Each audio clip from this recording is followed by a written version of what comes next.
पहले बड़ी खबर आपको बता देते हैं। यूपी के एनडीए सांसदों से मिले हैं प्रधानमंत्री नरेंद्र मोदी। मजबूती के साथ सभी सांसद क्षेत्र में रहे, ये प्रधानमंत्री की तरफ से कहा गया। जनता को लाभकारी योजनाओं के बारे में बताएं, आपके साथ कंधे से कंधे मिलाकर खड़ा हूं। कांग्रेस चुनावों के लिए काम का दिखावा करती है, कांग्रेस सिर्फ और सिर्फ वादे करती है। तो मुलाकात के दौरान प्रधानमंत्री यहां पर कांग्रेस पर जमकर हमलावर भी नजर आए। आपने देखा कि कल भी प्रधानमंत्री की मुलाकात हुई थी, डिनर मीटिंग वो हुई थी, और आज की ये मुलाकात भी बेहद खास रही, बेहद अहम रही। तमाम जो सांसद रहे वो यहां पर मौजूद थे, और इस दौरान प्रधानमंत्री ने ये साफ तौर पर कहा भी कि आप लोग हमेशा अपने क्षेत्र में मौजूद रहें, जनता के बीच में मौजूद रहें, और सबसे बड़ी बात कि जनता की जो लाभकारी योजनाएं हैं जो हम जनता के लिए चला रहे हैं, उन योजनाओं के बारे में आप जनता तक पहुंचाएं। इसका जिक्र प्रधानमंत्री ने किया। आपने देखा अमूमन प्रधानमंत्री इस तरीके से हौसला अफजाई करते हैं, आप इसको गाइडेंस कह सकते हैं, गाइडेंस हमेशा प्रधानमंत्री देते हैं। और बीजेपी यूं तो हमेशा एक्शन इलेक्शन मोड में रहती ही है, और ऐसे में ये जो मुलाकात हुई बहुत खास ये मुलाकात रही। इस दौरान लेकिन कांग्रेस पर भी निशाना साधते हुए पीएम मोदी नजर आते हैं और कहते हैं कि कांग्रेस सिर्फ चुनाव के लिए काम करती है, काम का दिखावा करती है, और सिर्फ कांग्रेस वादे करना जानती है, लेकिन बीजेपी उन वादों पर खरे उतरना भी जानती है। इसका जिक्र प्रधानमंत्री की तरफ से किया गया। आज 10 बजे का दरअसल ये समय तय किया गया था।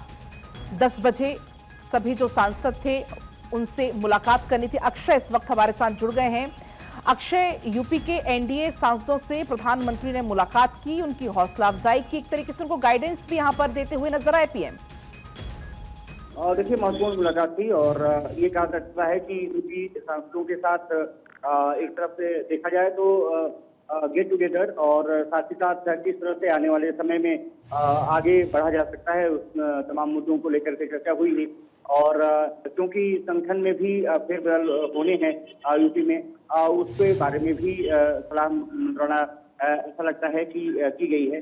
साफ तौर पर है कि अपने मन की बात प्रधानमंत्री नरेंद्र मोदी ने की है, और क्योंकि फीडबैक लिया जा रहा है सभी जगहों से, क्योंकि संगठन में भी फेरबदल होने हैं। इसके अलावा एक तरफ कहा जाए कि बिहार चुनाव के बाद आने वाले समय में चुनाव कई जगहों पर है, तो सांसदों की मन की बात और किस तरह से आने वाले समय में एकजुटता दिखाई जा सकती है, किस तरह से चुनावी प्रक्रिया को और बेहतर किया जा सकता है, किस तरह से संगठन को मजबूती दी जा सकती है, किस तरह से राजनीतिक स्थिति अपनी रही है उसको किस तरह से आगे बढ़ाया जा सकता है।